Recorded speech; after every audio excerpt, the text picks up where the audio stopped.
and load. That's right. I swear to God that I could drop you, bro. Yeah, I got a shot and I ain't stopping, no. That's how I know that I'm unstoppable.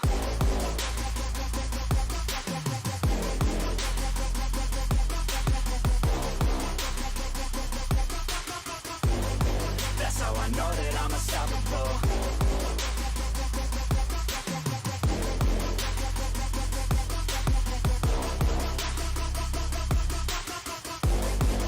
Yeah, let's go. I don't care what they all say. That's right. I'ma do this thing my way. Let's go. Been grinding hard on it all day. Okay. We work hard, then we all play. Yeah. I'm addicted to the grind, man. That's right. So I refuse to waste time, man.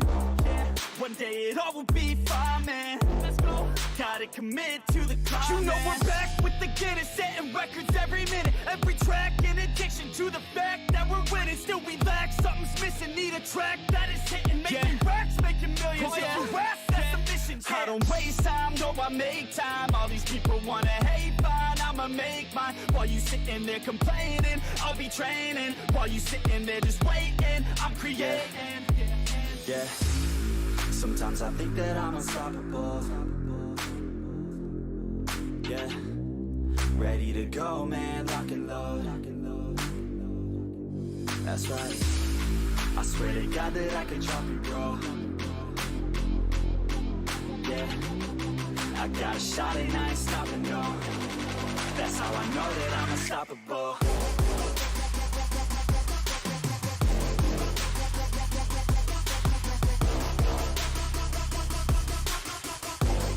That's how I know that I'm unstoppable.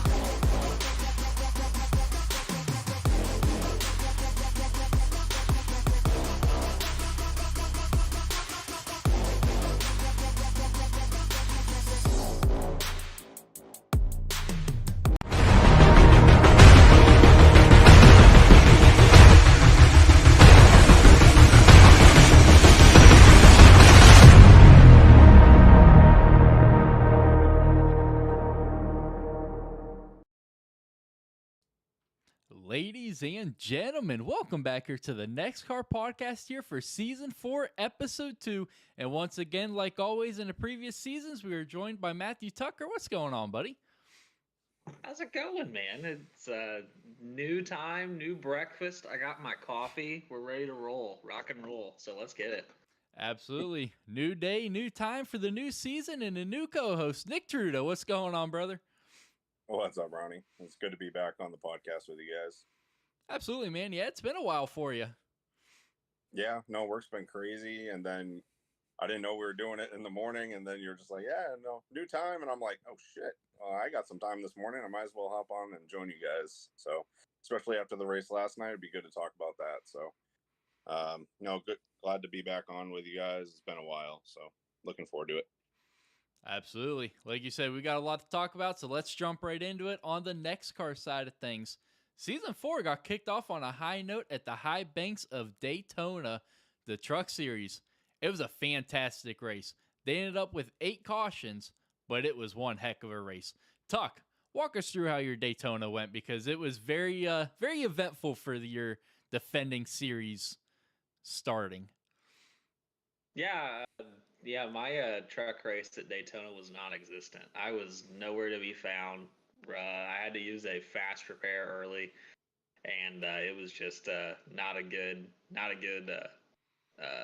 race. So to kick off the season, but yeah, so just trying to get everything going. But it's kind of been impressive seeing the first 2 weeks with both series actually. The numbers that we've had and competition that the new guys that have all brought in. It's been great to see, and looking forward to this new season with all the rule changes that we've implemented, and having the playoffs, the stage, the playoff points, et cetera, et cetera. So it's just exciting what we've all been doing, and no better place than Daytona to get it kicked off and started. But we've gone 2 weeks now, and it's been a good start, and hopefully keep it rolling. Yeah, absolutely. And before we get a little further, Steve Bocock commented, "Wait, Matt's old enough to drink coffee?" But yeah, I am. yeah, you mentioned it, man. The new rules and stuff with the extra points and the stage racing, at least on my end in the Cup Series, working with Alberto, that increased the intensity big time because those points are absolutely huge.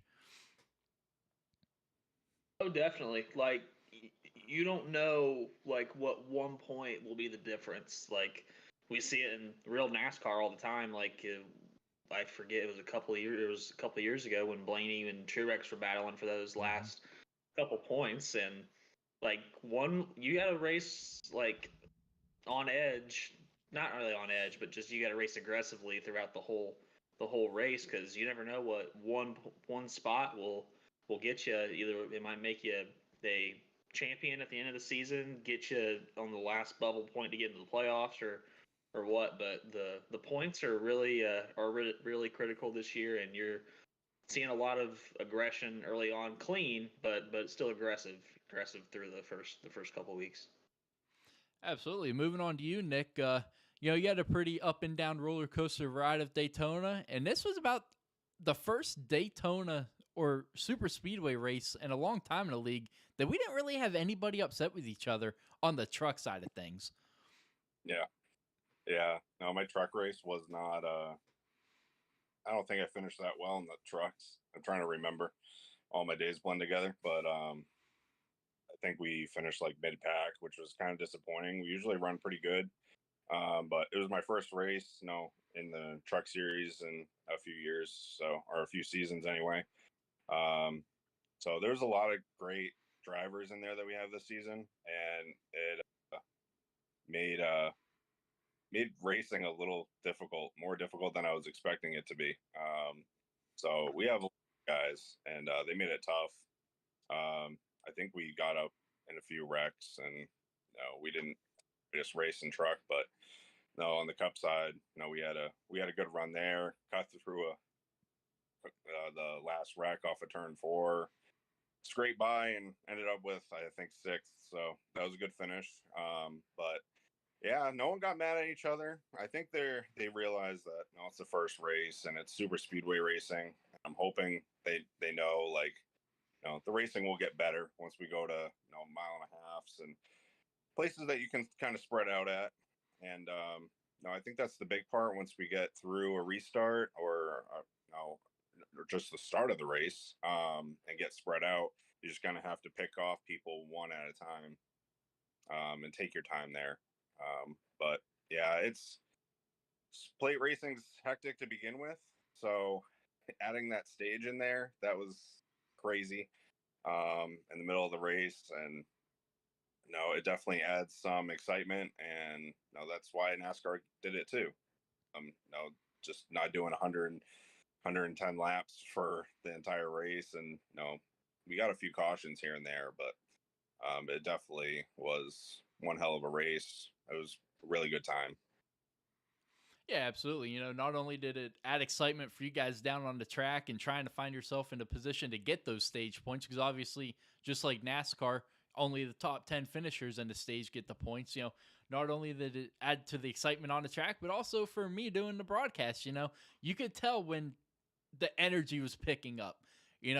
Daytona isn't obviously a very wide track, and in the trucks more so than the Cup cars, you saw a lot of 3 wide racing there when it was coming to the end of the stage, and then obviously towards the end of the race, and especially in the final lap there, coming to the checkered flag, there were 4 wide from 4th on back coming to the checkered flag. So absolutely, the intensity picked up big time, and the stage racing was a huge part of that, and you love to see it.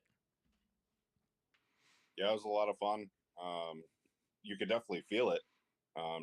Inside the car, people start going 3 wide and start pushing a little bit harder at the end of the stage in the race, and part of you wants to back out, and you're just like, people are going to just end up crashing, and then you just want to ride in the back, and hopefully you pick up, they do wreck, and then you pick up a whole bunch of spots and you get through it. But or if you're up front, I think the big part was getting up to the front and staying up there, and having that track position was huge because it was pretty difficult to get a line going. But it seemed like you would get the top side going, and then once you get to the top, people would drop to the bottom, and it was kind of like a carousel or Ferris wheel. It was just like you get to the outside on the top, and then people drop, and then the next person moves up.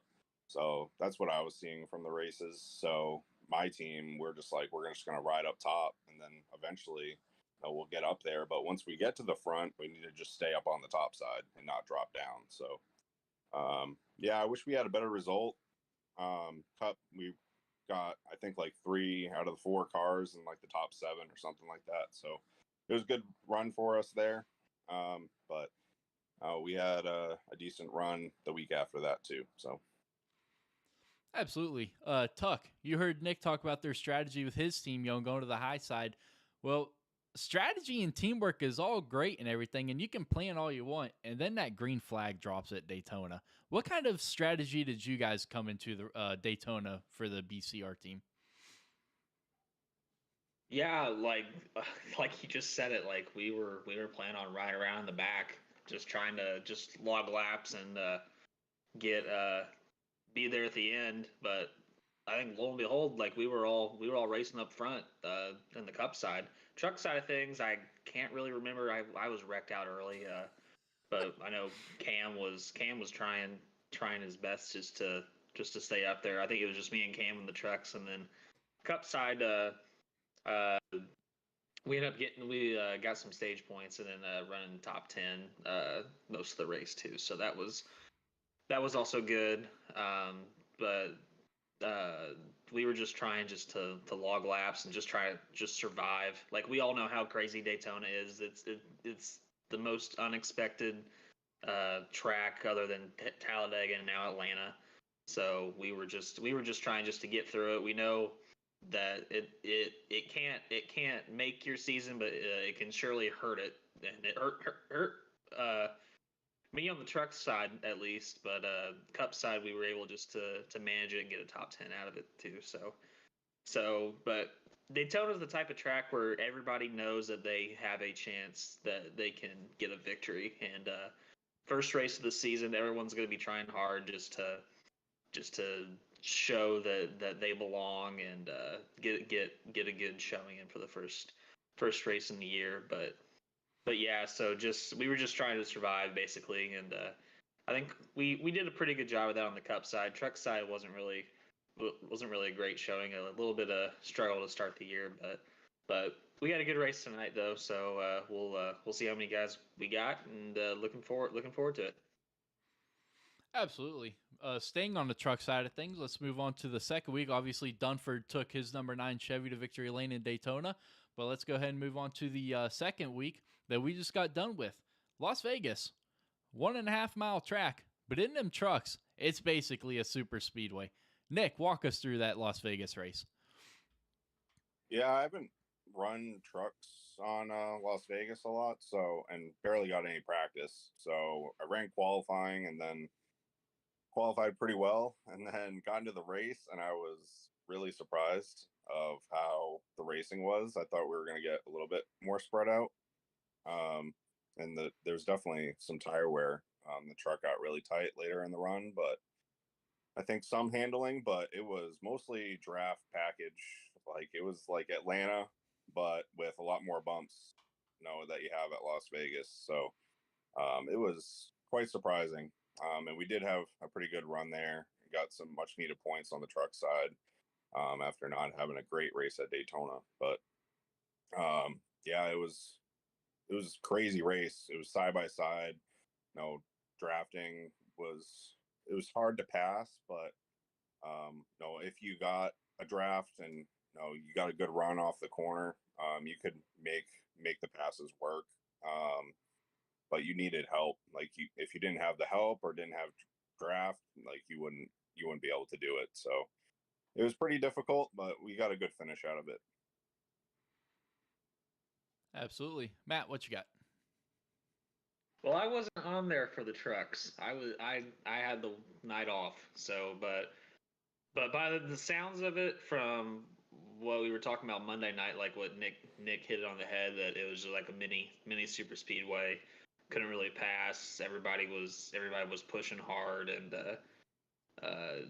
it was just like a little same as Atlanta, kind of in a way, mile and a half, and you have that super speedway package, and sort of, but yeah, first win of the season though. Andrew got the job done for us, so he was able to get that truck in victory lane, and it was a good showing. So he's been one of the best guys even since he our heat side. He was always the guy to beat over there, and he's really it really showing his stuff over here too. So glad to have him, and wish he was here doing the podcast. That way he could talk a little bit about it. But yeah, but it's good to see him running good, and hopefully get another good showing this week for our team. So we'll see how it goes. But on the cup side, it was a little bit better though. So but yeah, I didn't run last week, so plan on running tonight. So. Absolutely. And let's stay on the truck side of things. You mentioned it tonight.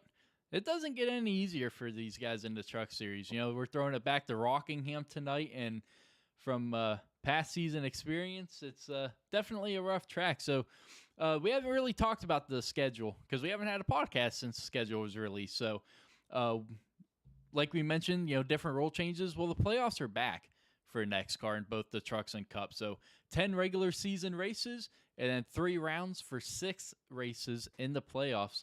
So there's your schedule up on the screen now. Daytona, Las Vegas, obviously we completed last week, then Rockingham, Pocono, and then your first and only road course of the season in Road America. You know, so very interesting first 5 races to start out the season, Nick. Yeah, they're all different. So you got to have really good truck on all 3 or all first 5 tracks. Are all really different.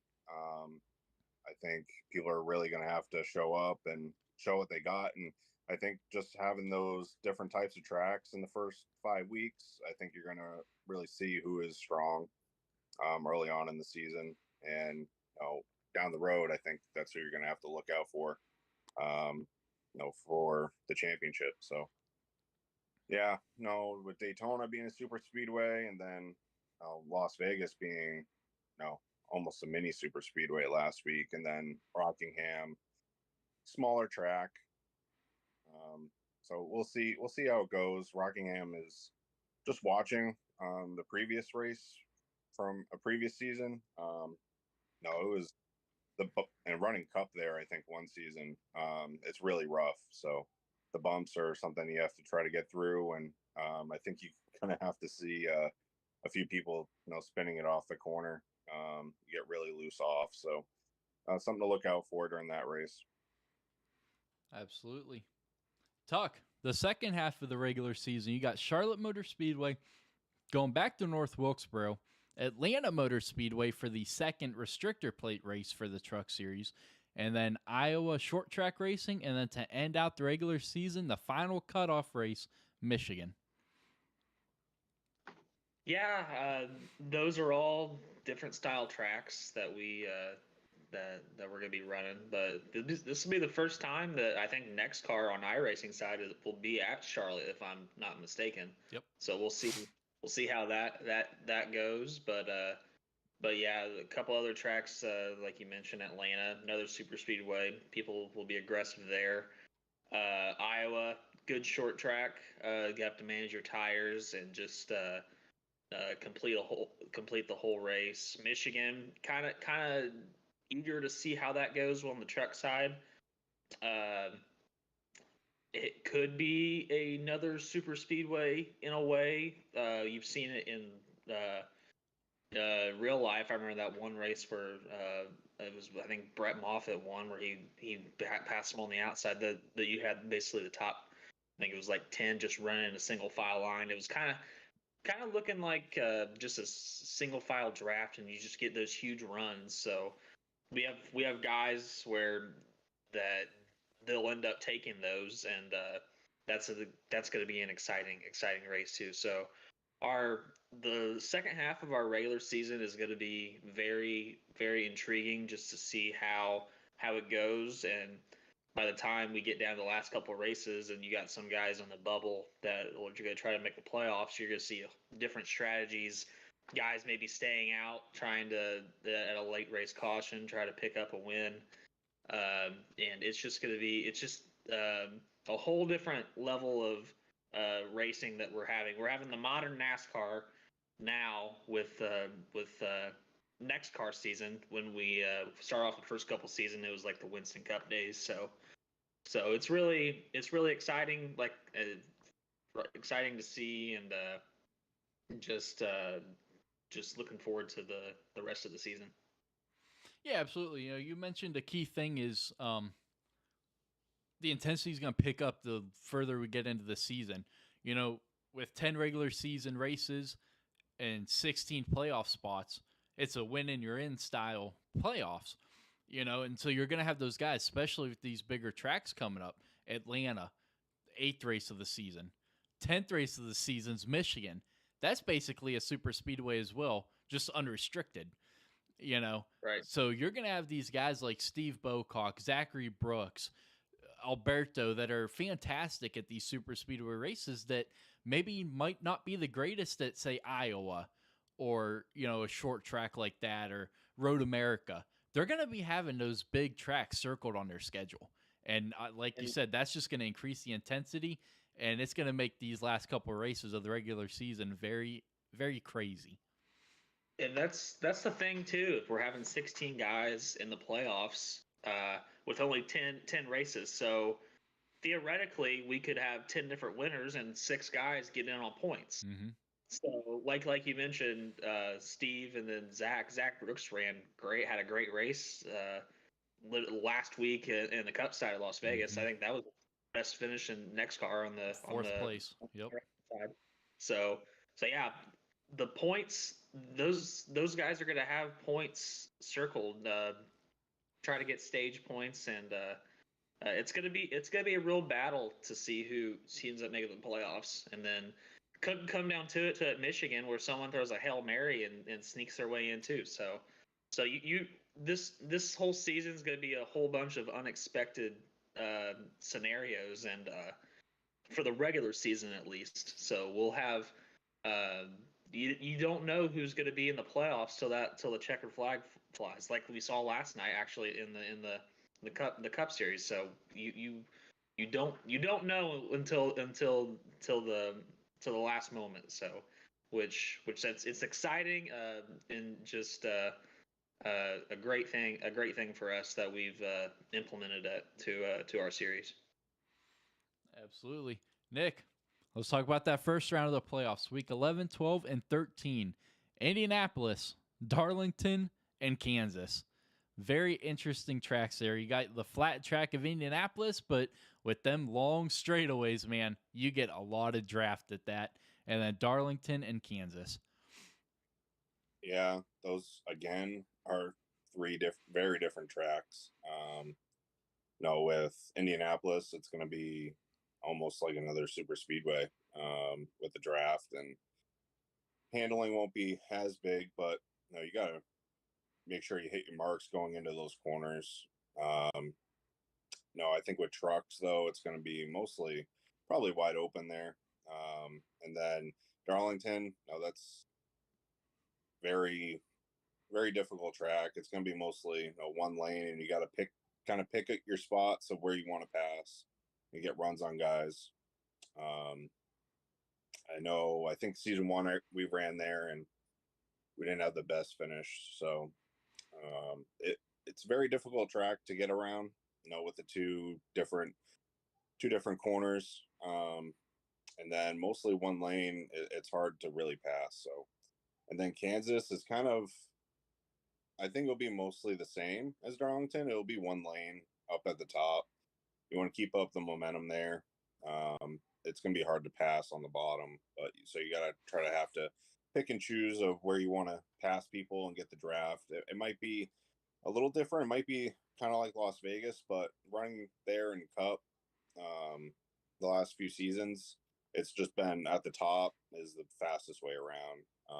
and then you might be able to get some draft and make a pass happen. But it's gonna be another difficult race, and I think a lot of it's gonna be with Darlington and Kansas, especially. I think it's gonna be more mental of kind of have to pick and choose of where you want to run, and think about when to pass and how to pass someone cleanly, at least, and not put someone in the wall. But yeah, it's gonna be, that round's very difficult, and the ones that make it through to the next round, I think will be well deserving of that. You gonna try to have to get the stage points and get enough points to make it through to the next one. Yeah, absolutely. I'm gonna kind of piggyback off of what you just mentioned with Kansas being hard to, gonna be kind of hard to pass, very one lane. It's, like you said, it's gonna be like Vegas on the Cup side. And that's what a lot of guys were kind of complaining about on the Cup side is, oh, it's hard to pass. Well, that's kind of classic NASCAR where you got to set the guy up in front of you. You got to set, your car up, the entrance into the corners and everything perfectly to be able to get yourself in the best position to pass that guy. And that's basically what Kansas is going to be. And you're going to have to drive it in deep into 1 and 3, maybe do a couple slide jobs here and there, which is obviously going to make that guy that you're passing not too happy with you. But you got to do what you got to do to get by him, and you got to set that guy up perfectly. Yeah, I think some of it will be, saving some tire there, and making sure the truck or even the Cup car good for later in the run to set up those passes and make sure you can get around those guys. Not give up too much ground, but make sure you don't overdrive it too much. But I think with trucks, it's going to be mostly wide open. You might be lifting a little bit, but yeah, you got to keep up the momentum, especially in the truck. If you lift even the slightest, like even at Las Vegas, you weren't getting the run off the corner if you weren't full throttle. So no, it's just different. It'll be different than Las Vegas a little bit, I think. Las Vegas, like, you were stuck to the white line right on the bottom, and then some people didn't like the bottom, but I felt like the truck was best on the bottom to get that run. Or you were running kind of middle. And Kansas will be right up against the wall. So I think some guys are going to push it. Some might get into the wall a little bit. And then it will definitely be a more mental game than anything of how to set up someone and get around those guys. And I think track position will be huge there too. You got to start up front with how difficult it'll be able to pass. So a good qualifying run there will be kind of crucial, I think. Absolutely. Matt, Nick said if you make it on to round 2, it is very well deserving. Well, round 2 doesn't get any easier. You got Auto Club, and then you got the Miles the Monster at Dover. Yeah, so kind of going the piggyback for like the end of our playoffs. So we're on 3-2-1.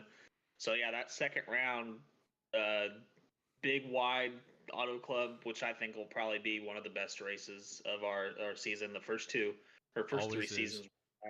It's it's always been our second race. We put it in the playoffs for a reason. So it's just gonna be really probably the best race. So if the guys that make it through that round, they that have run good there in the past are gonna have that race circled.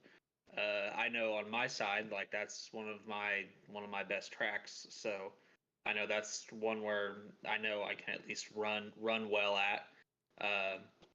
And then if you get through Auto Club with a good race, then you have Dover too. So you don't really want to. That's gonna be one where if you have no room for error at Dover. If you make one mistake, you hit the wall, you could possibly end up on the inside wall. So if something chain reaction happens, like if someone gets in the wall and then you just end up crashing. So and us having one faster pair this year, so you're gonna be extra cautious with that race. But on the flip side, if you don't have a good race at Auto Club, you're gonna be aggressive as heck at Dover. So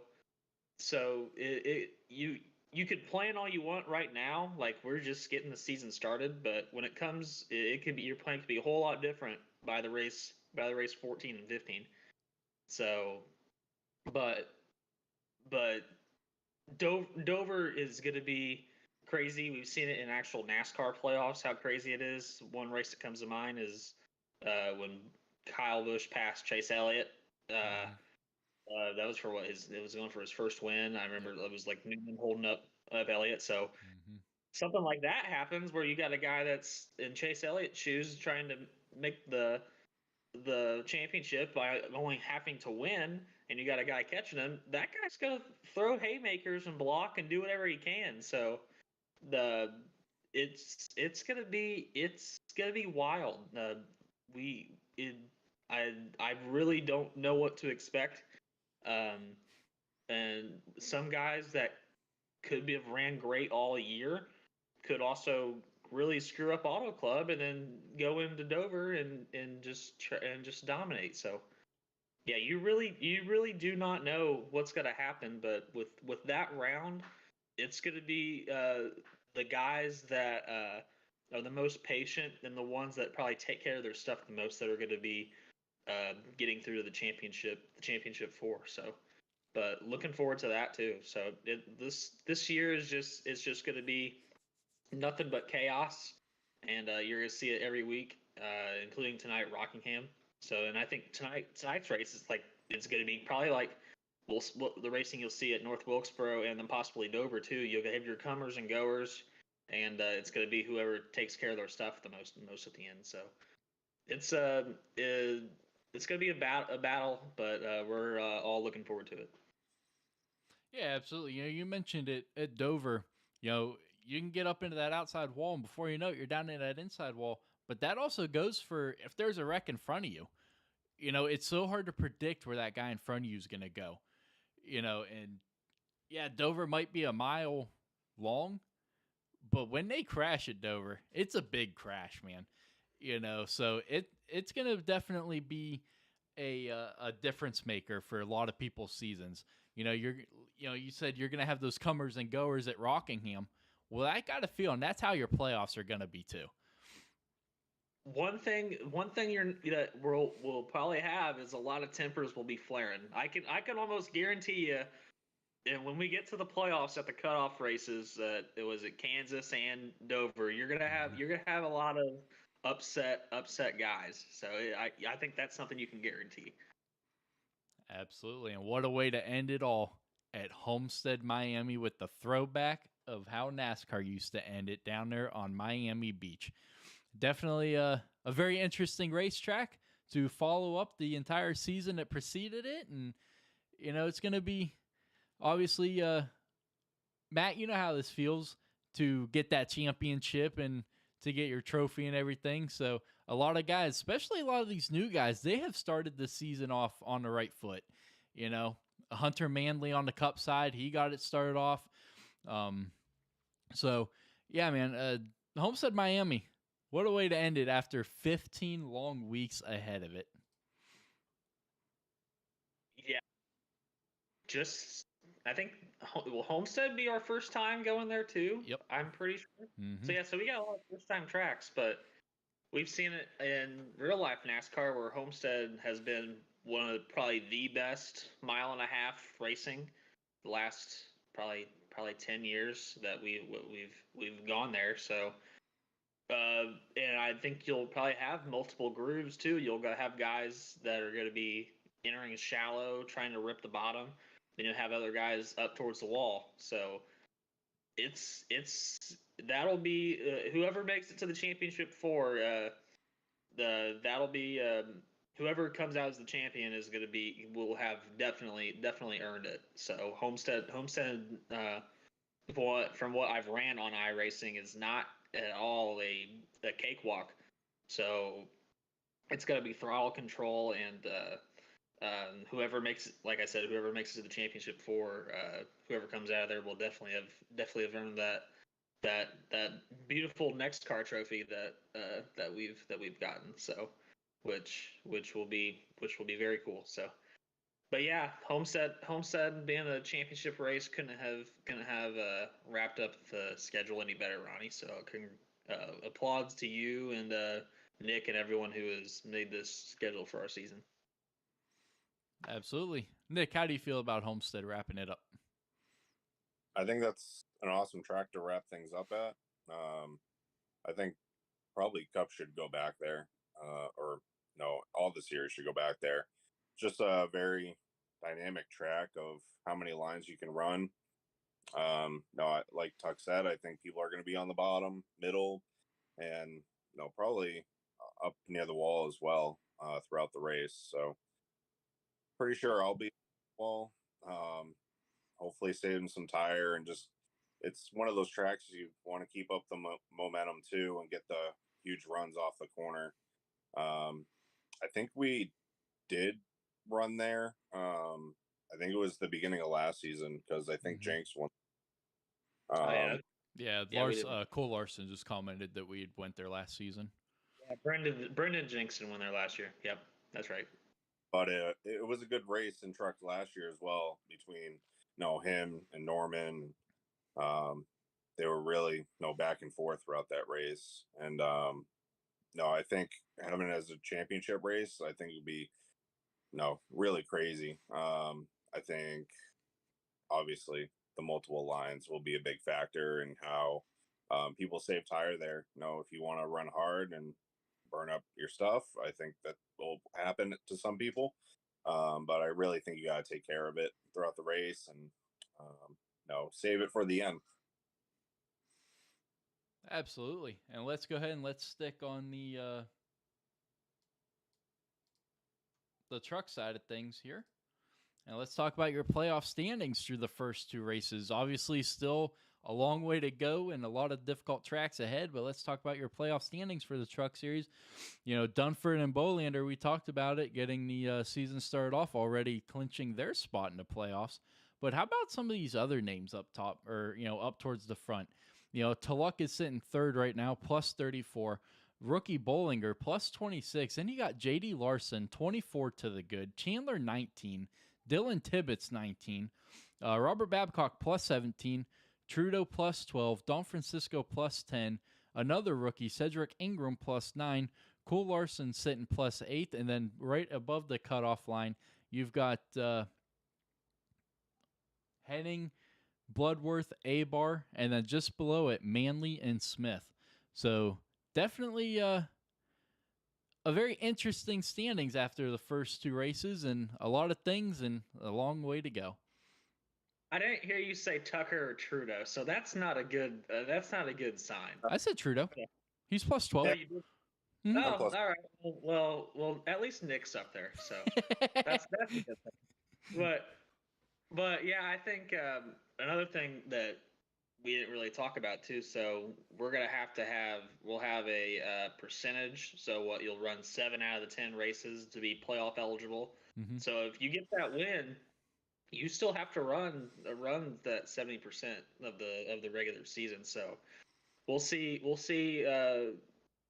what it comes down to. Those guys that end up getting that cut off, but I know a couple. I think Dylan. I don't know if Dylan will be able to finish out. I think he had to go back to his lifestyle and job. So we'll see those if those names hold up in the top 16. But like you said, some of those names that we haven't seen before up there, like you said, Cedric Ingram. I know he's ran great, or he's had some good solid runs the first 2 weeks.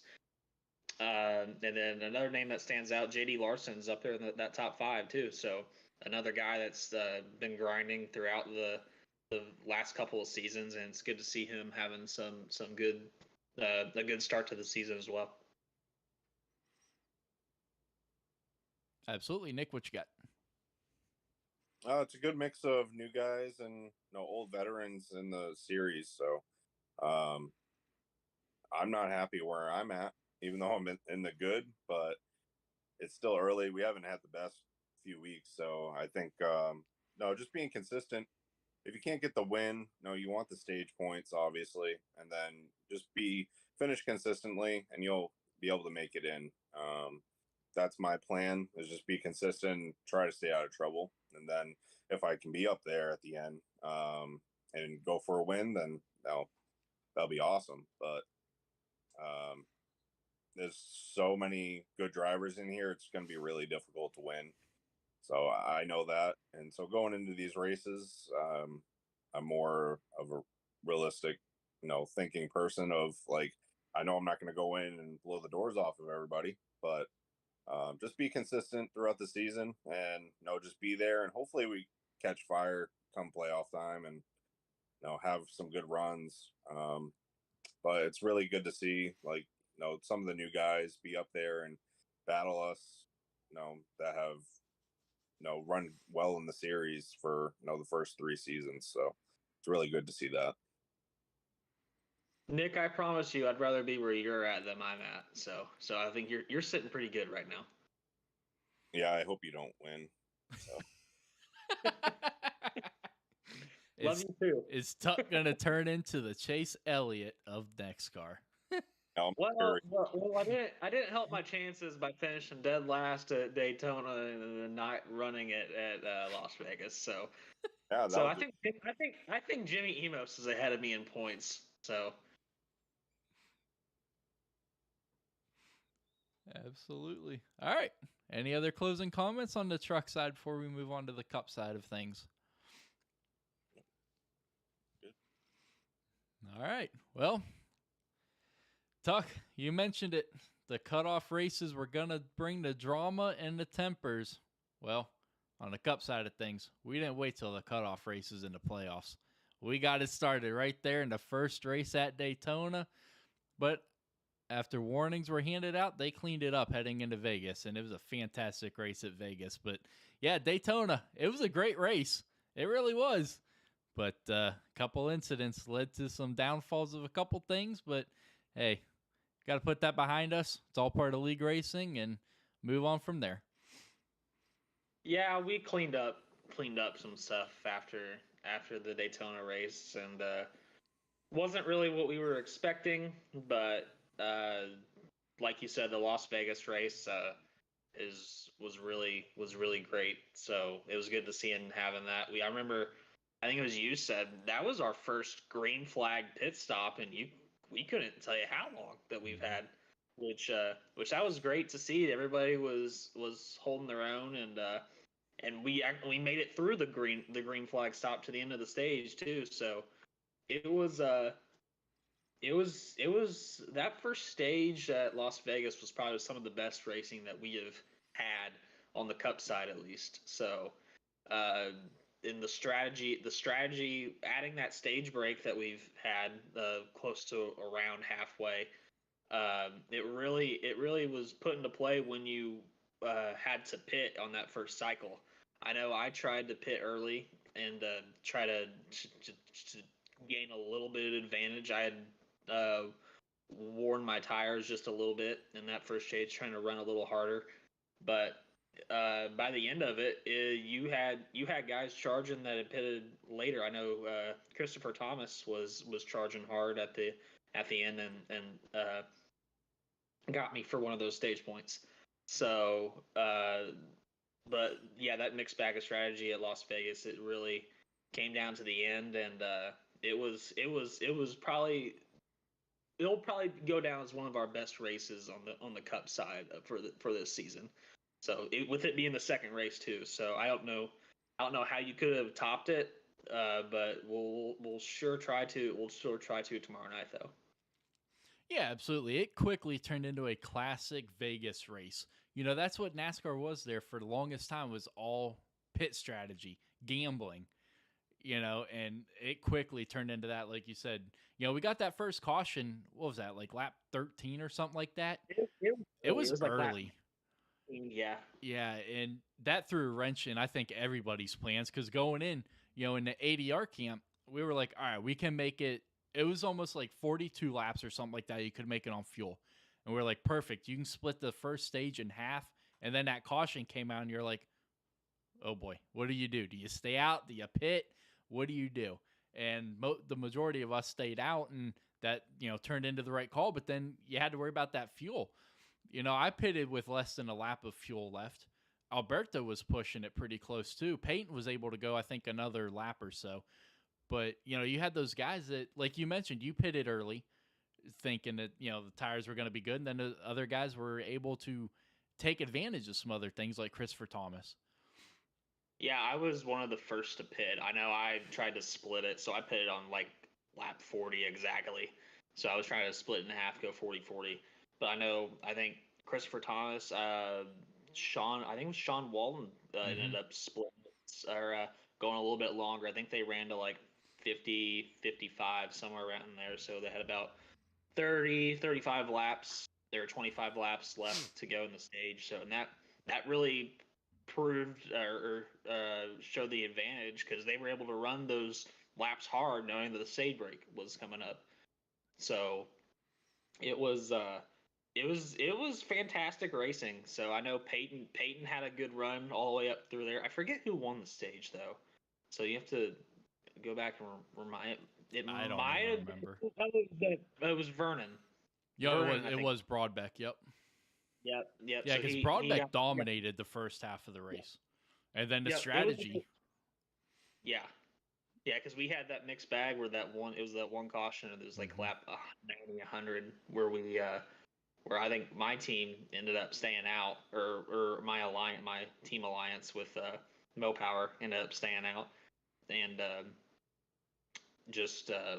think we only had like 10 laps on our tires, but it was like you said, Las Vegas classic cup race where tires it mattered, but it depended on how long you ran the stuff. So it kind of reminded me of that playoff race where Kurt Busch won, where you had guys where there's that one timely caution where everybody stayed out, and then you had all the other guys stay up front. So, but when it came down to it, I think Frank Hughes got his first win though. So it was kind of cool Frank to Hughes see. Jr. Don't forget, Frank we got three generation of Hugheses. Sorry. I'll get it by the next podcast. So sorry, Junior. But yeah, that's a testament of the new guys too, because we had Hunter win at Daytona, first race, and I'll take credit for that win. There you go. If I didn't wreck 75% of the field. So that's a good thing to see though. The cup side, the first two races are two new guys. So that's awesome to see the new guys come in and have success right away. Absolutely. Nick, what you got for Vegas? Absolutely nothing, because I want to forget about Vegas. That was you missed Pit Road, didn't you? In that he spun it. Yeah.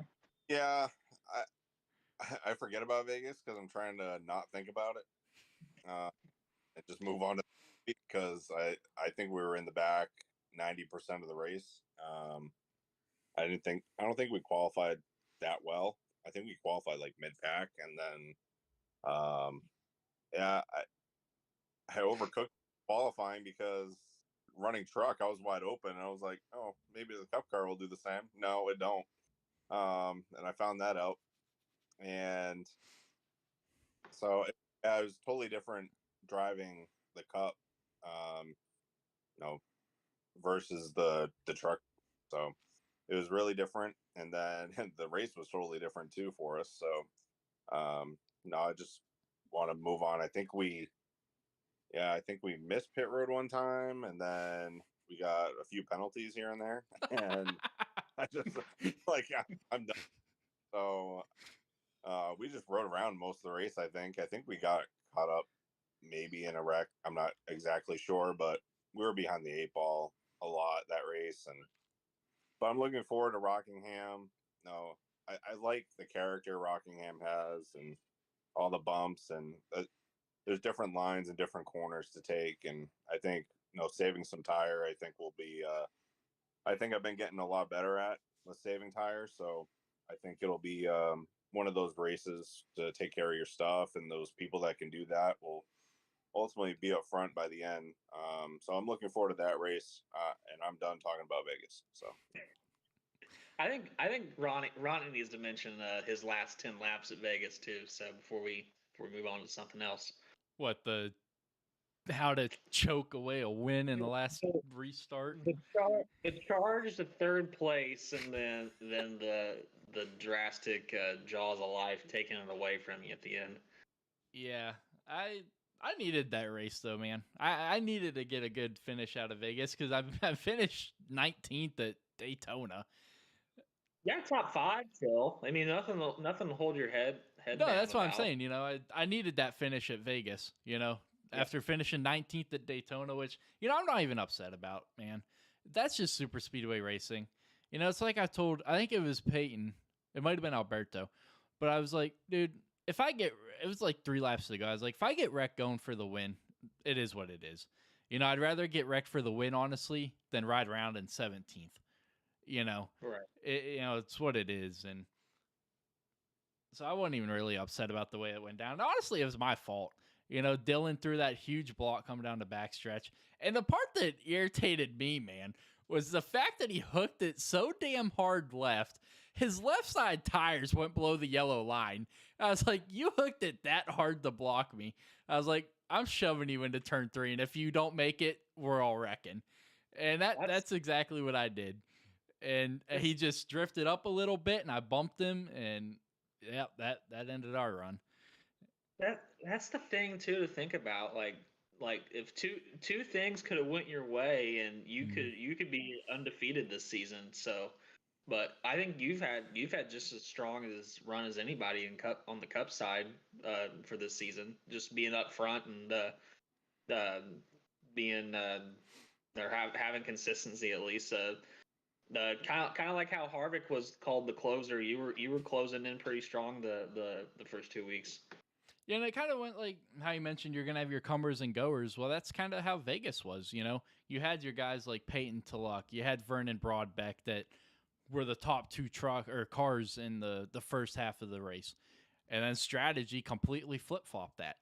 You know, I think Vernon ended up finishing outside the top 10, if I'm not mistaken. Yeah, he got wrecked in that 17th. one. Yeah, there was one incident where he got spun around. So, you know, just a tale of 2 cities basically there for Vernon. You know, just 2 completely different halves. Peyton was able to rebound up to 6th, but, you know, yeah, that strategy call, man, just basically flipped it. And, yeah, Choke Ronnie showed up. I just, on that final restart, man, I got back to the gas a little too hard, spun them rear tires, and I freaked out and shifted up to 3rd immediately. And I'm sitting there just watching cars go by. We were all saying it was me and Hunter that were up there. We were saying that we thought you were probably going to be the guy that beat, because I thought you had pitted and had the front tires. I was closing in on 40 laps on those tires. So yeah, so we were about at 50. Yeah, so we were about so we had about 10 laps older tires than you, but we thought you had pitted, and that's what you were charging. So like, oh, Ronnie's going to win this thing. I'll tell you who was charging though, man. Zachary Brooks. I know we talked about him earlier, but we cannot go without talking about Zach Brooks. That dude had the race of his life. Basically, I don't know what it was, man. Camden had one hell of a race in the trucks, dude. He was charging big time until I think he's on the outside of Nick and wrecked it. But he had himself one heck of a truck race going. And then Zachary Brooks turns around and has the greatest race of his time in NEXXTCAR. That was awesome to see last weekend. 2 guys that put everything they have into NEXXTCAR. Maybe don't have the fastest vehicles every race, but they put it all on the line and left it on the track in Vegas. Yeah, I don't know where Zach like came from at the end. Like everybody, he just bided his time and then let everybody else make the mistakes. So and he took it. So he kudos to him, man. I think that might have been it might have been his first or second top 5. I don't know where he finished on some of the other ones or in the truck side, but on the cup side, I think that had to have been probably his strongest run, which that's awesome to see. Like just seeing like the mixed bag of guys. So we're coming up close to a full calendar year of us having this platform or being able to start. on NEXXTCAR. So just having a full year under our belts and being able to like get more reps on in our own simulators and just having that like just having that mixed bag of everything. So I think it's good to see Zach have a good run. I know he's started NEXXTCAR, I think first or second season, so it was good to see him have that finish. So it was a long time coming, and it probably propelled him up in the cup standings too. So he's probably at least above the cutoff now for the playoffs. Absolutely.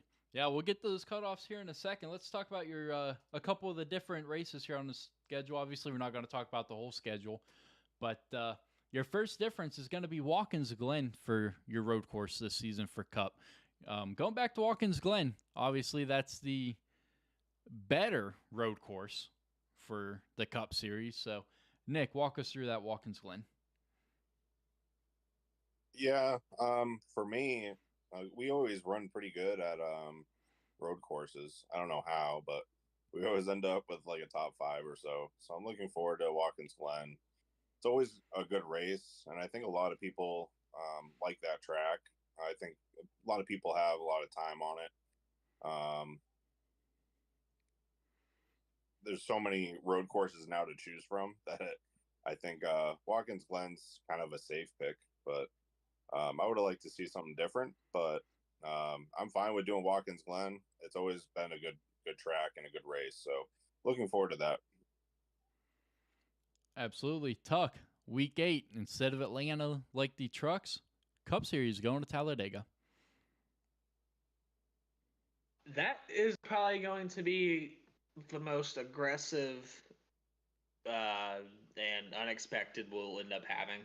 Um, whether that'll be 2-3 races before the cutoff. Mm-hmm. So 3, yep. we could get a surprise winner that hasn't won yet below the cutoff line or right above the cutoff line that could lock themselves into the playoffs. So I think the last time we went to Talladega last year in the playoffs that we started the mini playoffs that we had. I forget who won that, but Peyton. I think me and Sheep Yeah. pushed Peyton. So yeah, so that could be a difference maker too. But I feel like the mixed bag of super speedways that we have, we kind of need that just to have guys that don't like perform as great on the 1.5-mile short tracks that they can go into these super speedways and know that they have a good chance of getting a victory. So it's a good mixed bag that we have with our schedule, and I think Talladega you could end up seeing another surprise winner, which is also great to see. Absolutely. And then the last difference is week 9, the following week at New Hampshire. Back to flat track racing, Nick. Yeah, I love New Hampshire, so I'm looking forward to that track. Back in the woods. Like track racing, like flat tracks, and like you gotta basically drive it sideways throughout the corner without spinning it off turn 2 and 4. So I really always run well at New Hampshire. Just there's some people that have a knack for that kind of racing. Even on like heat, I ran well there, and I think I've run a few races at New Hampshire, but on iRacing side. But I'm looking forward to that track. I think it's another one of those tracks where you're gonna have to save some tires, especially the rears coming off of the corners, and then you gotta save the right front going in.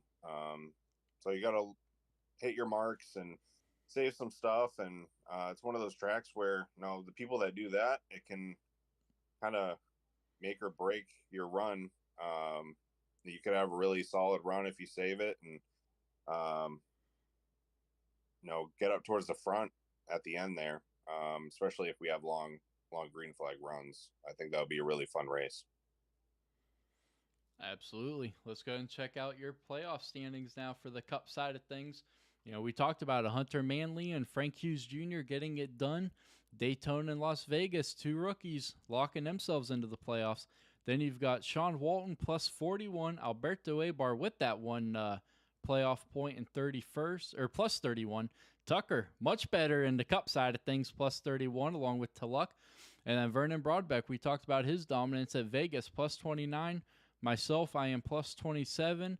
And then Brooks is plus 23. So you mentioned it, you know, that great finish at Vegas definitely propelled him. And then Ballinger, Trudeau, Walton, Justin Hughes, Dominic Hughes, and then Lowe and Wiggins above that cutoff line. And then just below it, you got Ronnie Martin and Christopher Thomas. Yeah, got having the 16 playoff, or the 16 guys. Some of those names that you mentioned towards around the playoff cutoff line, like you mentioned, I know Christopher Thomas. I feel like he's going to be one that's below the cut line that will probably for sure be up in our playoffs. I think he'll be consistent. And like you said, Zach Brooks. I think what you say, he's like 10th Yep. or 11th, right around there. So yeah, just one race with this isn't 26 races like for the regular Cup. It's 10. It's only 10. So having a good start to the season is really will boost your confidence to try to make the playoffs. And if you're right around that cutoff playoff line, like I said, like if you're 15th, 14th, like the Hughes guys, if you win Talladega, like we mentioned, like you're automatically locked. Like you don't have to worry about the playoff battle on the point side. So you're circling other tracks that you know you're competitive at too. So it's a good thing to have, and the playoffs are the point standings are just going to get crazier and crazier with the stage racing too. So good to see some guys have success to start the season. Absolutely. And the thing that you cannot forget is on the Cup side of things, there's 11 names not on that list that are, you know, below that bubble. You know, we've got 28 drivers in the Cup Series, 32 drivers in Truck Series.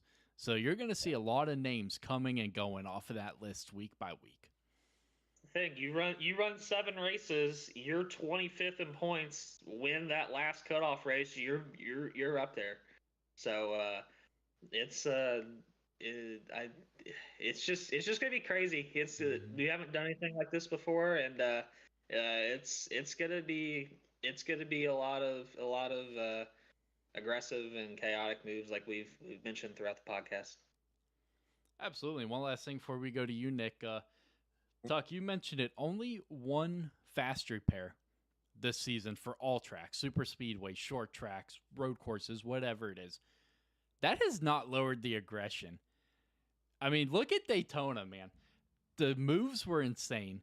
The aggression level was high, but it seems like to start out this season, specifically more so in the trucks and Cup, people, yeah, the aggression level is still high, but the racing with respect has really, that bar has rose.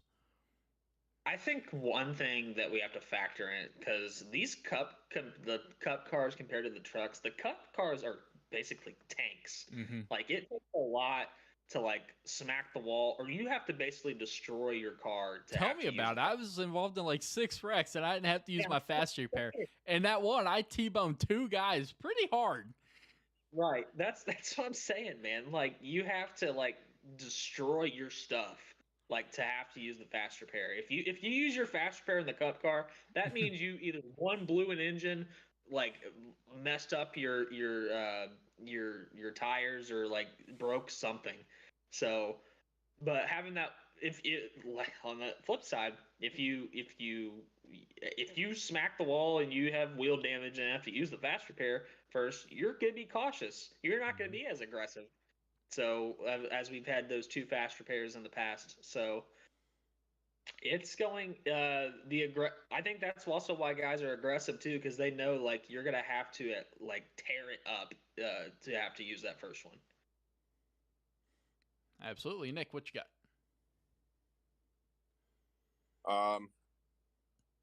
Yeah, I forgot what we were talking about.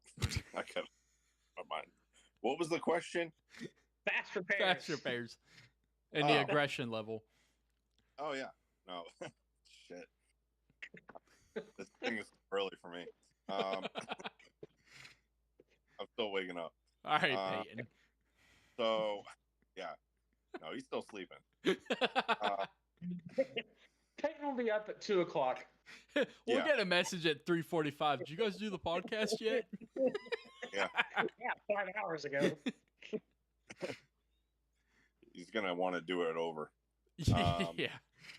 So I think the aggression, like you guys were saying, has definitely picked up with the stages and that needing like to get a win.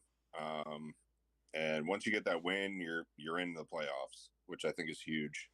You can also make it on the points because there's more drivers that are going to make it than there are races in the regular season. But I think getting that win and solidifies your place there. And I think a lot of people want to get that win. And I think a lot of the new guys, they want to win out of the gate, kind of prove what they have. But with that, the wrecks haven't been too bad, except for Daytona.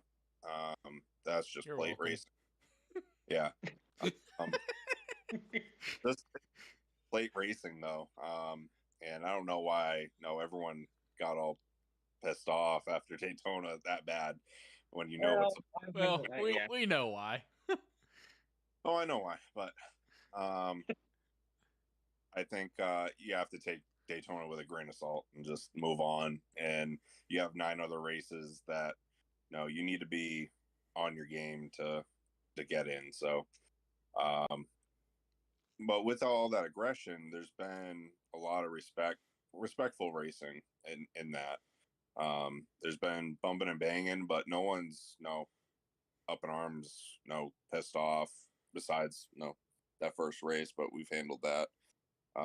But even at Las Vegas, there was long green flag runs. There was, I think there's some respect there between, even the newer guys coming in, which is great.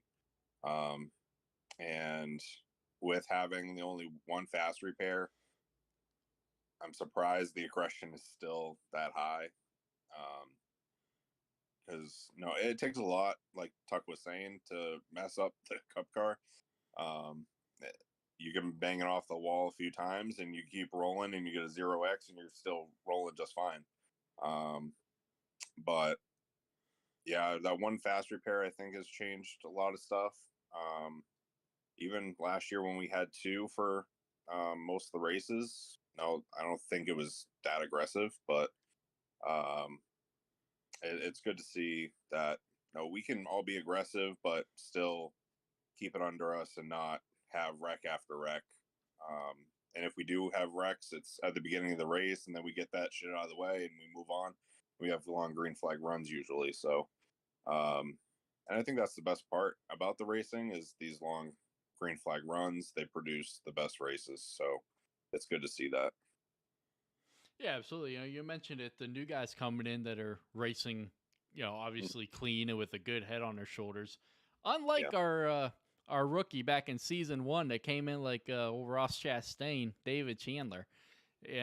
He came in and immediately, was, not finding himself on anyone's list of allies. But, and then obviously, he has cleaned it up amazingly the last couple of seasons. But yeah, you mentioned it, the aggression level's high. Guys are racing respectfully. We're not getting those big wrecks that we had before. So, I mean, even with the high numbers that we have in the league, I think this is the highest we've ever had. And yeah, it's been great. Yeah, the numbers weren't the best at the end of the season, but we've recruited a lot of new guys. Mm-hmm. Probably half the field is new guys. And I think the quality of David, Chris, all the admins and team captains that have taken on recruiting some new guys. Have done a really great job with that, and me and you really appreciate all the work they've put into it. Because all of these new guys, they have really good head on their shoulders. They know how to run, and they're aggressive. But it's good to be aggressive, but smart about when to make your move, or smart about how you go about handling some situations. So it's good to see those races, all the drivers and how they're dealing with all that. So it's really great to see, and really looking forward to the rest of the season and how it plays out. I think it's just going to get more and more aggressive. So I'm curious to see how it's going to go towards the last race of the season. Absolutely. All right. Well, you all got anything? Any more comments on the next car side of things?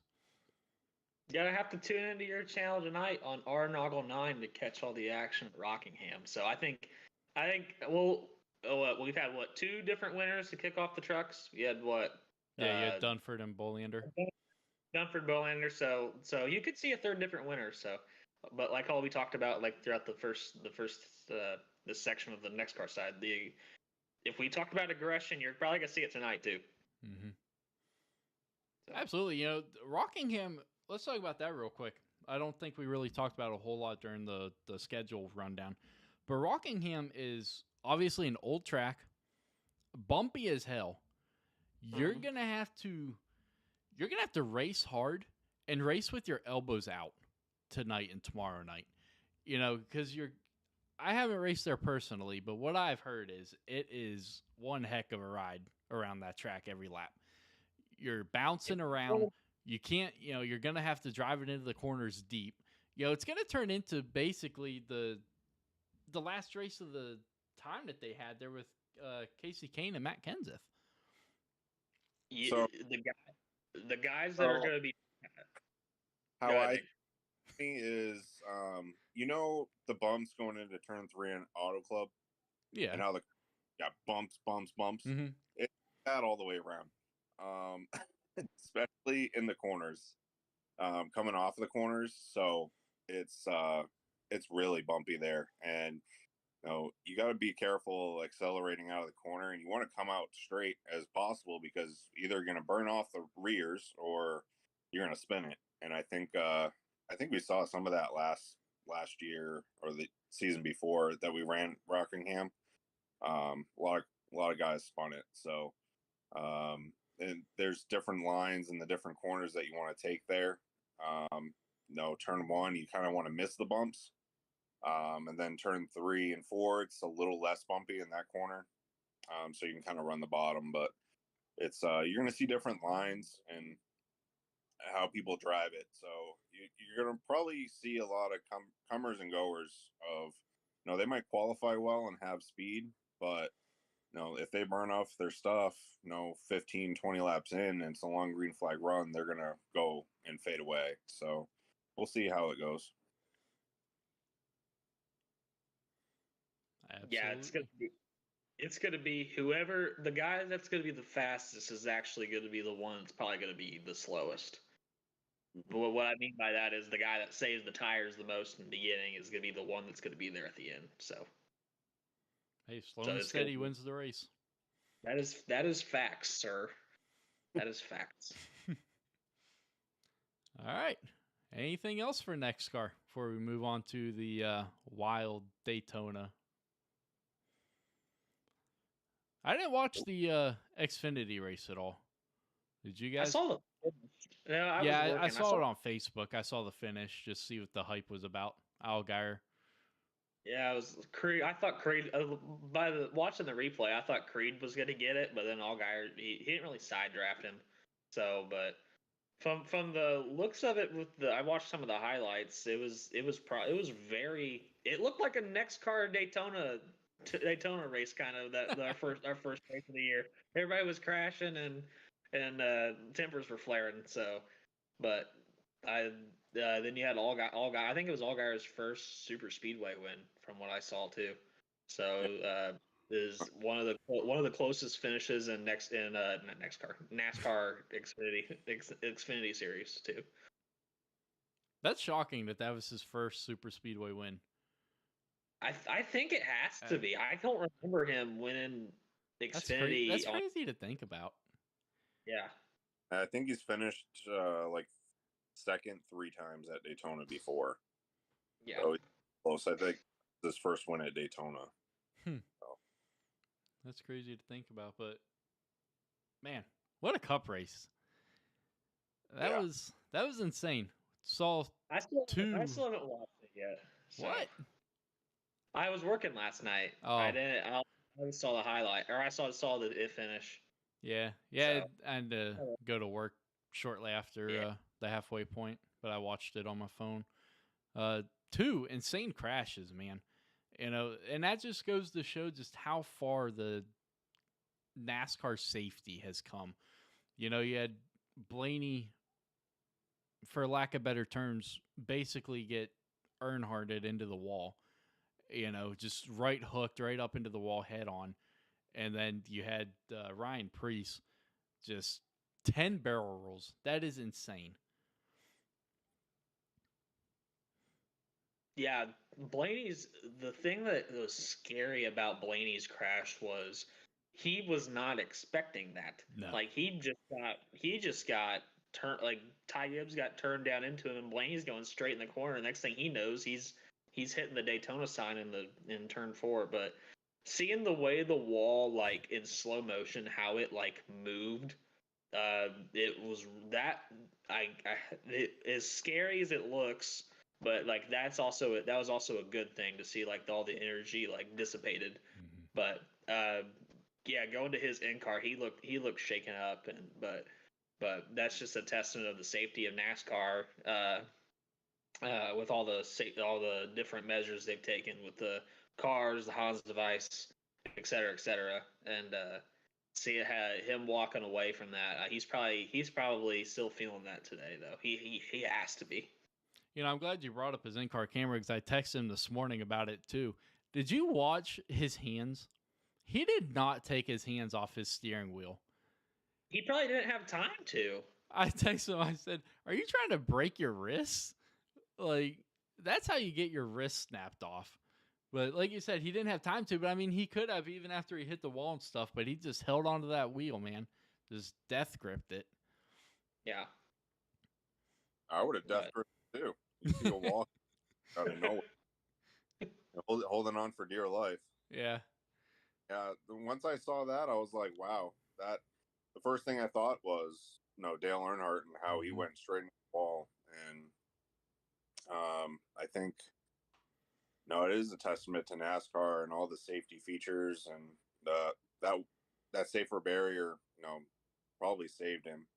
The Hans device and the car itself, but you can see how much that wall moved, and I can't remember the last time I've seen a wall move that much.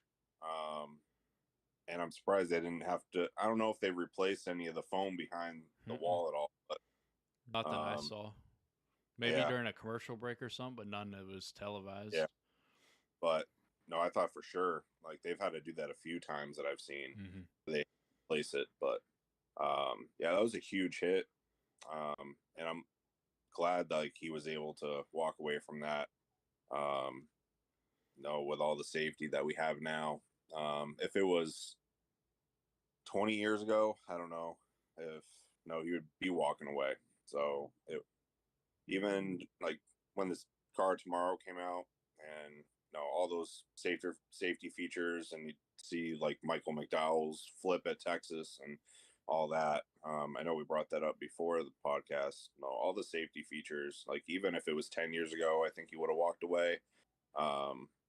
But even I think this year there's been or maybe even last year, with the car and some of the safety, issues that they've had with it, with like Kyle Larson. I forget what track that was. Was it Talladega last year or maybe Daytona, or I don't know, when he basically like the whole right side got caved in from the that was Talladega. When Priest hit. When he T-boned him. So I think both wrecks are probably going to go to the R&D center and for NASCAR to take a look at it and see where they can improve. But I think they've gained huge strides in safety, and I think there was a safety issue when the car came out, and drivers were kind of concerned about it. And I think they've been tweaking on some safety things with the car as they went along, but which I don't think they should be. It's good that they're making strides to make it better, but this all should be tested before the car even came out. But yeah, I'm glad he walked away and able to race next week. Absolutely. That was his second big hit of the season. I forget where the first one was, but when him and Kyle Busch wrecked together and he pounded that inside wall right on the exit of pit road on that restart. Was it Michigan? I don't remember now. But that was a big hit too. And then this one, so I think I know. You remember what I'm talking about now? Joey Logano, him and I think it was Chastain, they stacked up the inside line and then just accordion effect, and he got turned into the inside wall. Nashville. I think you're right. It was Nashville, right in the exit of the trial.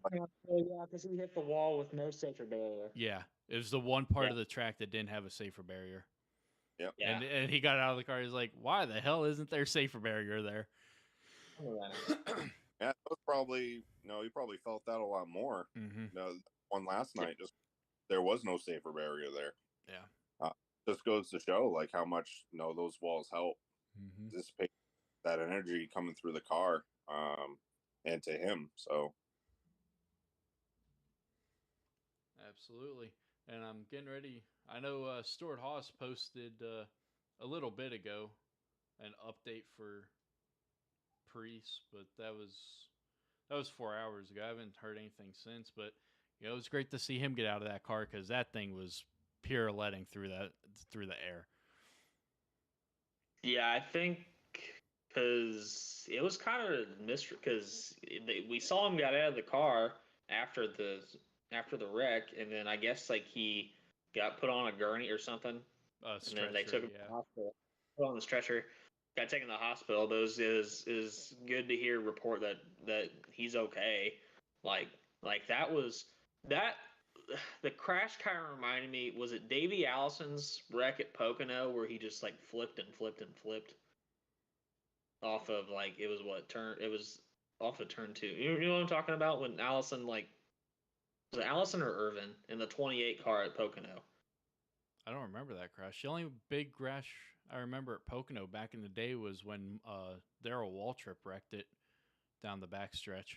It was off of turn 2. I think it was either Allison or Irvin. I can't remember. I don't remember. But that one, it reminded me of that. It reminded me of Rusty Wallace's wreck at Talladega, where he got spun off of Earnhardt's nose. Yep. But it was just that's the scariest flip I can remember. It's the scariest I think I've been probably since Newman's and Austin Dillon's wrecks at Daytona. So it was. Yeah, kind of speechless a little bit, but just seeing the highlight of it, because I saw your guys' messages and had to watch it, but yeah, just it doesn't almost look real, like the way it just kept going and going and going, and lost absolutely no speed. No, just yeah.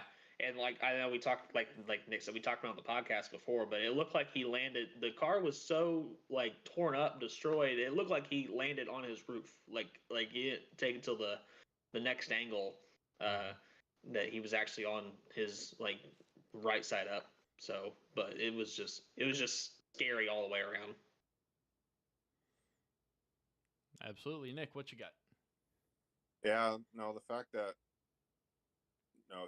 he spun and he just once he got to the grass portion, it went over. And even my wife, she was sitting next to me and her mouth dropped. She's like, I've never seen a crash like that before. And I was like, I probably haven't seen this one this bad since I thought Newman, when he went over and then he had a car basically hit the roof where the driver was, or Austin Dillon one that Tuck said.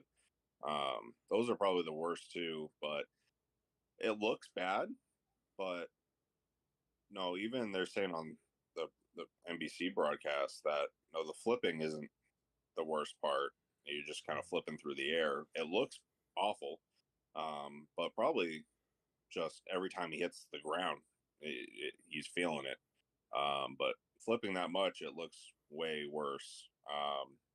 But the scary part was, seeing pictures of it and videos. It's the window net came undone, the hatch. You can see his helmet through the hatch, and then that last portion of flipping, he lands on the roof, and then he bounces and flips onto all fours. And I don't know if that was able to contact with the helmet or not. But yeah, it's just scary to see that much damage to the car. Pieces flying everywhere, and it was one of those wrecks that I don't think you're gonna forget. It's probably up there with like Elliott Sadler at Talladega or Austin Dillon. It's probably the worst ones that I can think of. But yeah, it was up there. Absolutely. Well, Nick, your guy Chase didn't make the playoffs. Thanks for bringing that up. Yeah, no problem. Anytime. Didn't either. All right, we're in the same club. Yeah, no, I wasn't expecting him to get in. It being Daytona, like he had a chance, but it seemed like where Hendrick qualified, they didn't have speed at all that weekend. So I think they qualified mid 20s and 30s. So that's pretty shitty. And then you just couldn't. That last restart, he couldn't get to Harvick, and for some reason, the Camaros have such an issue on plate tracks. A lot of the plate tracks are won by Fords now, and I think it has a lot to do with how the noses line up and how they're able to push. You can't do that with the Camaros. It's been an issue since they went to the Camaro that they can't do that. So it's been. I wasn't expecting him to win. I'm surprised he got fourth, and after the wreck with Blaney, and he got through that. I don't know how, but he did. And I was like, okay, well, we got a chance. But yeah, no, with the season he had with missing that many races and then getting suspended for another one, and then it's been a really crappy season. So I think it will get his mind right for next season, though. No, it gives him 10 races and his team 10 races. Just go out there and get some wins and find some speed, and getting a good spot for next season. And hopefully he doesn't break another leg during the off season. So the 9 car is still in the owners' points playoffs, correct? So he still technically has something to race for, but it's going to see how much he actually wants to. But I know Hamlin said on the podcast that the owners' championship pays more than the drivers' championship. So I don't know like how much Hendrick will be trying to get that car in the championship for. But I don't know. That's the thing. They don't really cover as much as what they do with the drivers, obviously. But I think because I remember what was last year when Larson made the championship for the owners' points.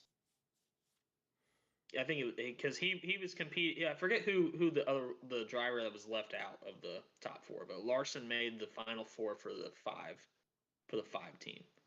I forget how it all went down. Yeah, but I have no idea. I don't really pay attention to the owners.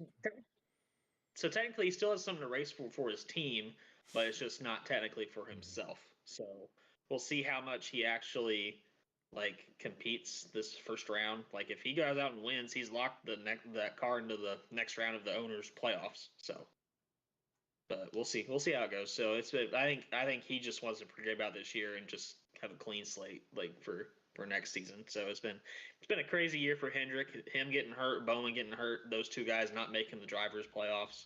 So it's I think Hendrick's put all their eggs in the basket with Byron and Larson, trying to get Larson's second championship and Byron's first. So, but Back to Daytona though, Ronnie. I think we'll probably hit on this, probably the last thing. But how about RFK? Do you think they're the best team Ford has right now?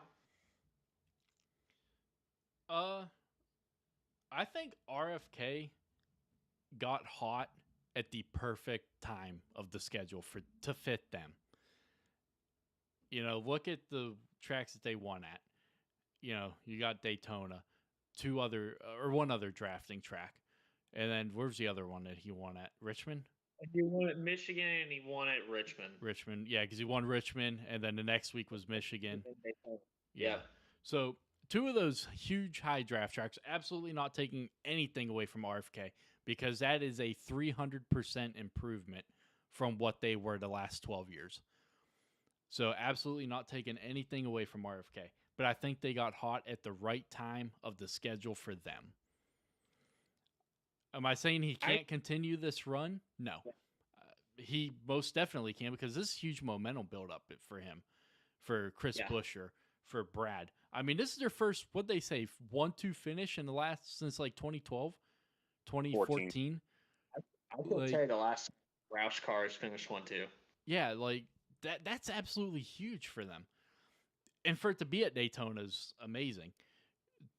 So I think, like I said, I think they got hot at the right place of the schedule for them. They have some other good tracks coming up, obviously, in the playoffs that they're strong at. You got Talladega coming up. Chris Buescher's obviously good at short track racing. He won at Richmond. So, they got plenty of good tracks coming up that'll suit them. But I think it's going to take a little bit more than just Chris Buescher to do it. I think Brad's going to have to step it up at some point here, because you can't just put all your eggs in one basket of Chris Buescher. I just think, like, just the performance-wise for, like, these last couple weeks, I think on the Ford side, though, like, Penske has not performed well at all. We know the struggles that Stuart Haas has had. I mean, Michael McDowell went out and won the road course, but from a Ford team, like, being fast, like, I just see RFK as the top dogs right now at Ford. Like if you have obviously Logano's 2-time champion, and Brad's a former Cup champion too, but just that momentum carries, and having success like going into this, like if you're just like lagging into the playoffs, like Ross Chastain, for example, like you have no momentum whatsoever. That's why I don't think he'll make it out of the first round. He has not performed well since Nashville. I would rather have the two. I'd rather be in RFK's scenario, having great runs going into the playoffs, than guys that are just like moping their way in. So I that's why I think definitely round of 8 for both of the guys. Yeah. I think God, I thought of something to say and then I just lost it. Oh, Penske. I think they're kind of in the same, you hear Peyton say it a lot of times, that Chastain, they're focused more on the playoffs. I think that's kind of how Penske is kind of as well. I think they're focusing a little more on the playoffs. Once they got their top 2 drivers, obviously Logano's been locked in for a while. Ryan locked himself in the Coke 600, or Coke 600. Got himself locked in, So I think, and I don't know how much hope they had for Cindric. Cindric has not had the season that I think anyone kind of expected him to. He got his career started off, obviously, the greatest way possible at the 500, getting the win in his very first, full-time series start, and then just did not perform the rest of the season. Got knocked out the first round, and you're like, all right, whatever, it's a rookie, you expect that, honestly. But this season just has not gone his way. So I don't know if maybe they kind of started to focus a little more on him, because this last race at Daytona, he was running pretty good there for a little while. He was up there in the top 15 behind Joey there for a little bit. And so I don't know. I think you're going to start to see the Hendricks, the Penskes start to pick it up a little bit here. Like you said, you got your comers and goers. And I think that they just kind of focused all their stuff on the playoffs, and why not? You got both drivers locked in. Sure, would you rather your drivers be a little further up than I think 8th and 9th? Absolutely. But What do we have the schedule for the playoffs? I tried to Where- just get on the NASCAR app and it's down. Oh, awesome. Where do they go Um, next? If I'm thinking if RFK can make it through the first round, Mhm. which puts him in a pretty good spot with the 3 wins, and all those points will help him out. If he can run consistent, no top tens, I think you'd make it into the second round. I think in the second round you have the Roval and Mega. Mhm. which Busher has run really good on road courses, so he has a chance at the Roval. Mhm. And Talladega, obviously, with Brad and him, they've run really well on the plate tracks. So I think they could possibly get 2 wins in the middle of the playoffs if they can make it that far. But that's a big if. I don't know if Brad has had speed at some tracks, but not as much as the 17 has. And even last night, kudos to Brad for just not even making a move and just saying, no, I'm good running second and pushing his teammate out there to get a win for them. And I think, him being an owner now, I think he's changed his mindset a little bit of just, not just for him, but for the whole team.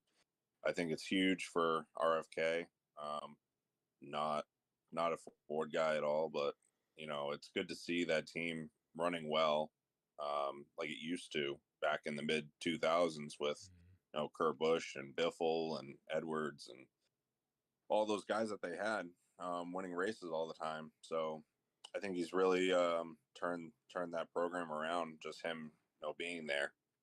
And I think if they can, if they can stay, top tens and really consistent through the first round, I think they can make some noise, and they could probably both make it into championship 4.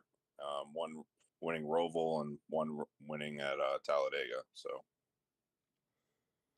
Absolutely. All right, 2 last comments here because we're over an hour and a half now. First thing, Kurt Busch announces his official retirement. Definitely saw it coming, but still sad nonetheless. Just another guy from our childhood walking out of the sport. Yeah, I know. Go ahead, Tuck. Okay. So, yeah, I know. Like it was probably. I know he said that he wanted to run some Cup races this year, but just by the sounds of it, like it just seems like he's not 100% like to get back in a race car.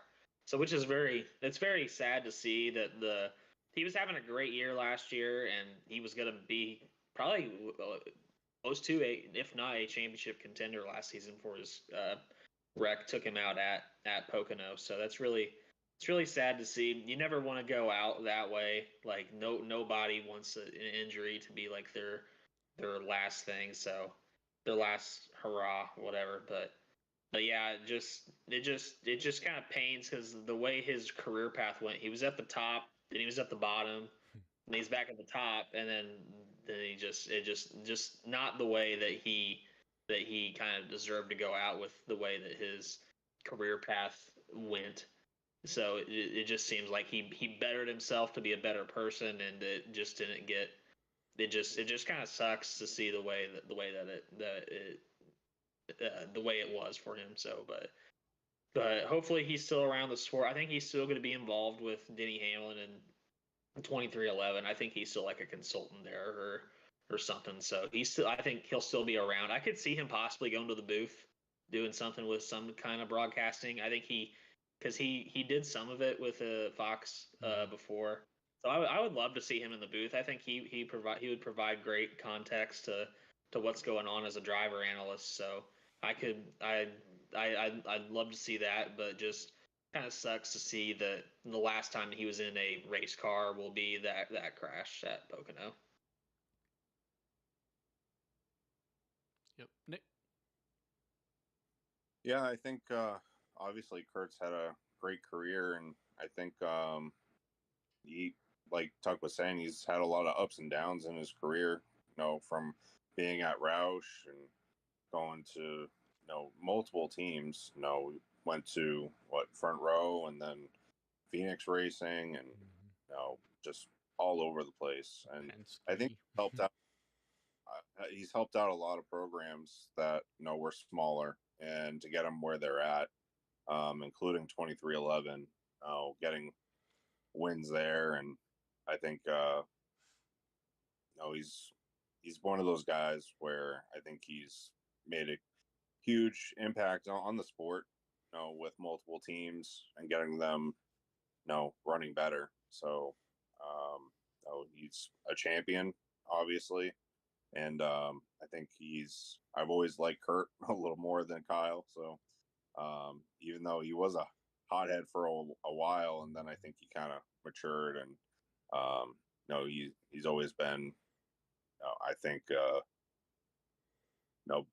especially like later into the after like 2014 or so, he's kind of matured a lot. So, but yeah, it's sad to see him go. It sucks that he's went out this way, because I think he deserves what Dale Jr. or Harvick or any other great Cup driver has went out with. So, but yeah, I think I would love to see him in the booth.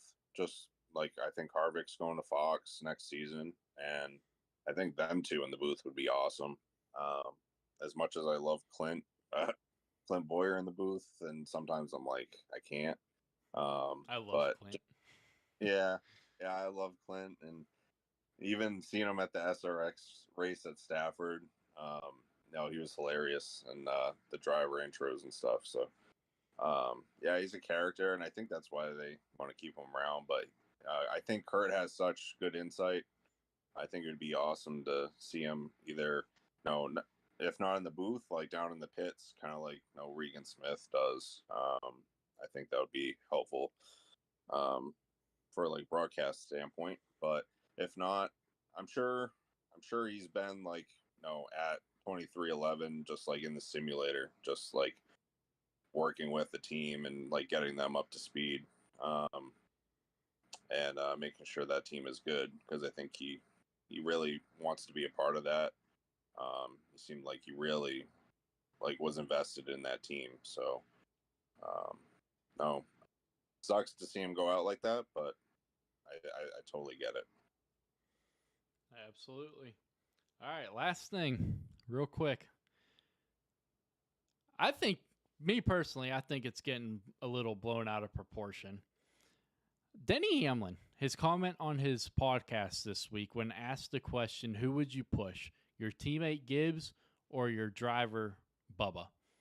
Obviously, he's going to go with Bubba because that's your team. That's going to get you more money in your pocket to help the team. Well, a couple of people heard that and ran with it, and clearly don't agree with it. Me personally, I agree with it. Help your team. Mm-hmm. I mean, that's the thing. Like, he's the owner of Bubba. Like, I don't understand why people were. I didn't really get. I saw his podcast and didn't really know if anybody was commenting about it. But yeah, like if I'm in his shoes and like that's my car and like I'm gonna help him.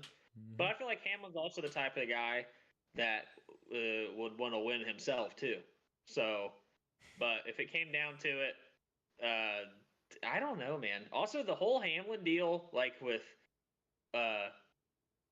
Joe Gibbs not having the deal done, FedEx not being on the car like they had been, it just feels like Kyle Busch scenario 2.0. And I know that Hamlin in 2311, I think they talked to Ford.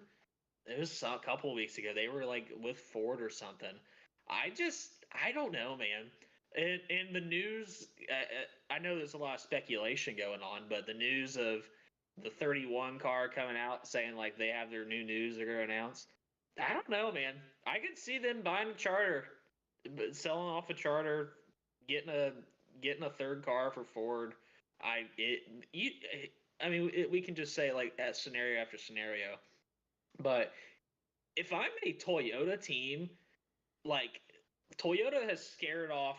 If it's not Joe Gibbs Racing, they've had Furniture Row go away, Levine Racing go away, like Legacy's going in now. Like if I'm 2311, like it just feels like you're not going to get the support from Toyota that you're going to get from Joe Gibbs. So I know we talk about Hamlin like pushing. This was about Hamlin pushing Bubba or Gibbs, but I think the reason why he mainly said Bubba is because the team that he's driving for, he doesn't have a contract with. So it's just when it comes down to it, like there's just a whole lot of factors that go into the whole situation. Nick, what you got? Yeah, no, Tuck took the words right out of my mouth. Every single point, from not having a deal done, and then no FedEx not being on the car as much. No, I think a lot of it has to do with not having that deal. Obviously, no, if I was owner of a team, I would push my guy as well. No, if no, obviously he has an alliance with JGR, being on the same team, but I think as an owner, you want your driver to have the best finish. You want to help that driver. But at Daytona, like I'm sure if Bubba wasn't around, no, he's going to be pushing, a JGR guy to the front. So, but if it's one or the other at the front, and he had Bubba on the inside and he had Bell on the outside, no, I'm pretty sure he would choose Bubba and push him all the way. I would probably choose the same thing. But yeah, I've heard about the Ford stuff, that they might go to Ford. And if they don't get a deal done, I think Hamlin will just drive for his team, and then probably go over to Ford, and then get that third charter for himself over there. So yeah, and I think that makes sense too, that they might do that. It's crazy because he's been with Toyota, God knows how long. I think his entire career. Basically his whole career. Started off with Chevy. Yeah, he wasn't Chevy for I think the 2 first years. 2 years, yeah. Yeah, and then he switched over.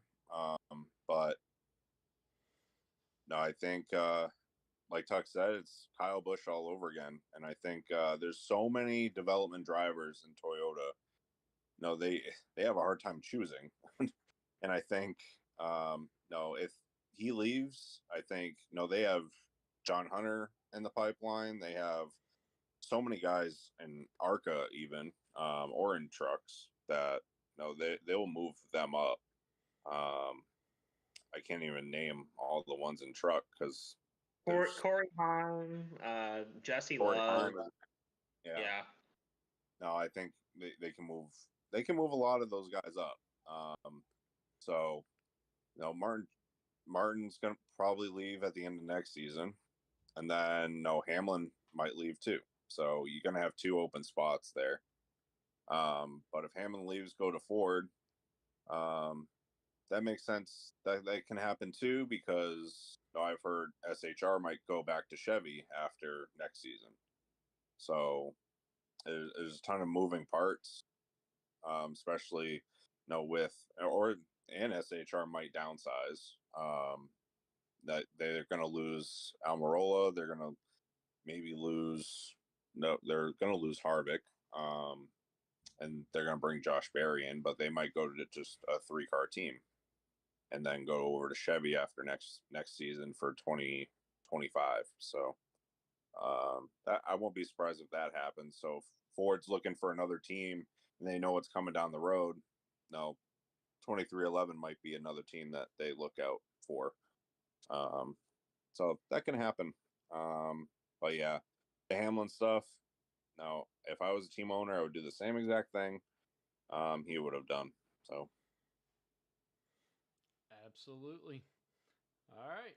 Well, one word, one last name. Make your picks. Nick, 2023 Cup Series champion. Holy shit. Oh, stop. Chase Elliott. Oh, wait. Jesus Christ. Bubba, no.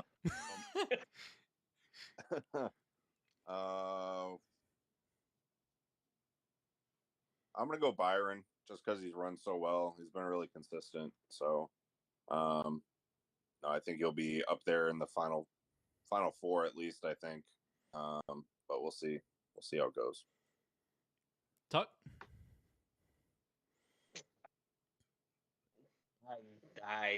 That's the thing. This playoff format. Byron's been the best guy this year. Truex has been consistent. I don't know. I could see Denny Hamlin last year, Joe Gibbs. If he wins the championship, I think he'll be done if there's no deal. So I know he's never won one before. He's always been the choker, but I feel like he's late in his stage in his career. He's still running great, and I think he doesn't want that. He needs a championship to say that he's not the greatest driver without one. So I will take, probably eat my words later, but I'll say Denny Hamlin is your 2023 Cup champion. Okay. I'm going to go. I'd love to see Ryan do it, but like you mentioned earlier, kind of the same Chastain deal.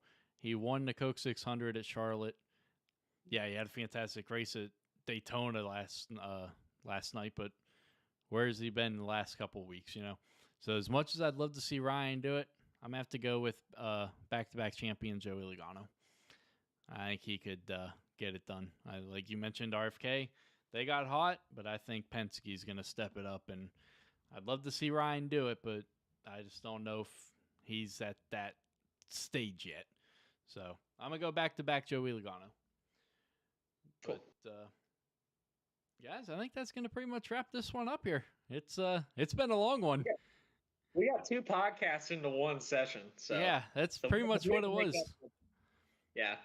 So I wonder if Peyton's up yet. Got to text him after this. Probably not. He's not up yet. Guaranteed. Give him another 5 hours. Yeah. Yep. He'll be up just for practice. Yeah. But guys, I appreciate. Yep. Go ahead, Nick. He's gonna wake up and say, "Oh, it's race time." Time for dinner. Yeah. Yep. But I appreciate you guys joining us here for season 4. Matt, as always, great time. Nick, hope to see you out here more. And that was a great way to start the season 4 of the podcast. Yeah, I hope to be back for more. If we can keep the other ones at like an hour, that'll be helpful. But most of the time they are. Yeah. We had a good. Yeah. I'm looking forward to other ones and glad to be a part of it. And good having some NEXXTCAR discussions and NASCAR. So glad to be here, guys. Absolutely. Well, we appreciate everyone that stayed tuned in. And new day and time. Sunday at 10 a.m. Eastern is the new time for the NEXXTCAR podcast. So make sure you guys tune in. And it was a great way to start off the season 4 podcast. And we will catch you guys tonight when the Truck Series heads to Rockingham. The Rock, a classic NASCAR track. Make sure you tune in because I'm sure it's going to be a wild one. Catch y'all later tonight. Enjoy the rest of your week and good night. Or not good night. It's only noon. God, am I talking to Peyton? Good afternoon. All right. Catch y'all here in a little bit.